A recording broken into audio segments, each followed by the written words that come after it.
My name is Winkle McKinley. We're at St. Paul's Episcopal Church, Kingsport, Tennessee. And this is our first party to celebrate our centennial year. On December the 14th, our church will be 100 years old.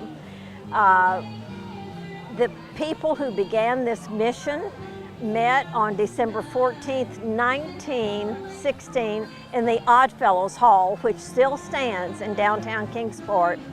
And it grew from a mission to a church, and we just are going to celebrate this year. This is our first party. We have invited our fellow Episcopalians from St. Timothy's Church and St. Christopher's Church to join us. We've invited our immediate neighbors, and we've invited people who have moved away from Kingsport and were part of our church for years, and some of them have come back. So in a sense, this is a homecoming for a lot of people.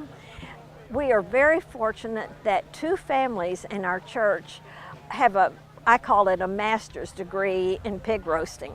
And several months ago, they said, well, let's have a pig roast. And that started the whole calendar for our year when they said we will have a pig roast in late summer. And so we're having a whole roasted pig, and we're having 25 chickens that are roasted in a pit, and we're having North Carolina. We're in Tennessee, and we're proud of it, but we're having a North Carolina vinegar sauce to go with this, and hush puppies and French fries, and the works. Doing a pig here for St. Paul's, big celebration, and been doing it for years. So hopefully this one will turn out just as good as all the others. It takes about 6-7 hours. We got the pig on about 9:30 this morning, got it up to temperature. We try to keep it around 250, maybe up to 300. But yeah, just kind of watch it a little bit, and hopefully here in a little bit we'll cut it and it'll be just as good as all the others. Whoa, nice. Those are the last ones. We cooked a total of 24 birds. 24 birds. Is that right? Yeah. So 2 dozen of them, Sam's specials. Here we go. And the church has come together to make this happen, and this is the first of more than one celebration that we're going to have. And so we have games for children, we have games for adults, and it's a good visiting time. And it's a time to be proud, to be a congregation that, and to remember the people who have gone before us, because we're here because they were here. And we're a stronger church because of the commitment they made. And being a Christian and being a member of a church is commitment.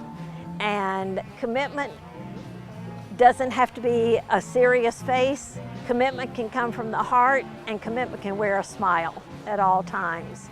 And that's what we're doing today. We have a jazz band playing. After the jazz band plays, one of our members is the drummer in the jazz band, Charlie Heron. And then after that, Lucy Hinkey is a member of a dulcimer group, and we will have music from 7 dulcimer players. Part of our mission in our church, our whole diocesan mission, is for a healthier community. So we have 2 parish nurses from Wellmont Hospital just down Ravine Street from us. They're taking blood pressure tests and handing out good wellness advice. So we're just trying to incorporate a lot of fun and fellowship, and to celebrate those who went before us and those who are with us now. People who move to a new place need grounding, and they need a place to find spiritual grounding. And our church was a place that attracted some of the very early influential people in Kingsport to our doors to worship. And these people had influence in civic organizations as well. And in a way, that's the way it was then. Civic organizations and churches worked hand in hand to build a community. And we still see that in our church. A lot of our people go out from here into other organizations, and our outreach programs feed people.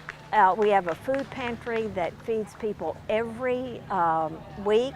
We're part of Meals on Wheels. We have a church dinner that's open to the community, and over 400 people come to our church dinner. One of our outreaches is the oncology department at Wellmont, and we have a Thanksgiving dinner there for the patients and their families every year. And so we call it going out beyond our big red doors. Episcopal churches are known typically, if you drive through a town, and it's not limited to Episcopal churches, but Episcopal churches generally have big red doors, and we call our mission, the missions that we do, going beyond our big red doors. I think in the growth of Kingsport, number one, we need to maintain what we have and not lose our, I don't want to use the word grip maybe, not lose our hold and our commitment. I'll go back to the word commitment.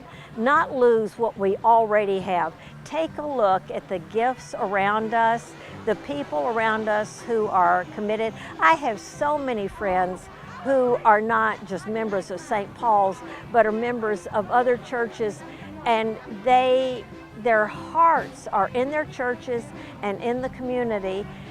I see for Kingsport, and I think this is in the newspaper, this is not something that I came up with, it's involvement of young people.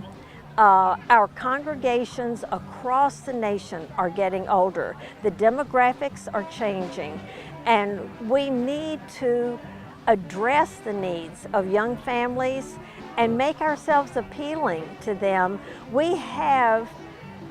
It really boils down to the love of God and the two commandments. Love God, love our neighbors as ourselves.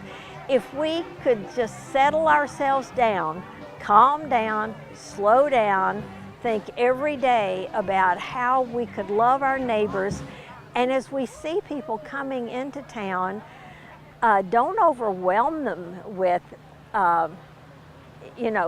our invitations to church, but reach out to them. Let them know. What I understand is the millennia generation loves service, but they lack a love of commitment. But they love one-on-one service projects. So we need to let young people coming into Kingsport, we have a pop-up ministry. That pop-up ministry is going to address young mothers or single mothers. We have a ministry, it will last for a month to meet some of their needs. Or we have a clothing ministry. We can call that a pop-up ministry if you will contribute to volunteering with that. Get the millennials involved in ministries that have a time frame. And then maybe their hearts will grow into that, and they can say, this is what I want to do on a continuous basis. But for Kingsport, it's our civic organizations and our churches and our schools. I mean, we know from reading the newspaper that Kingsport is renowned for good schools. So let's build good citizens, and let's help build good spiritual citizens as well as good civic citizens.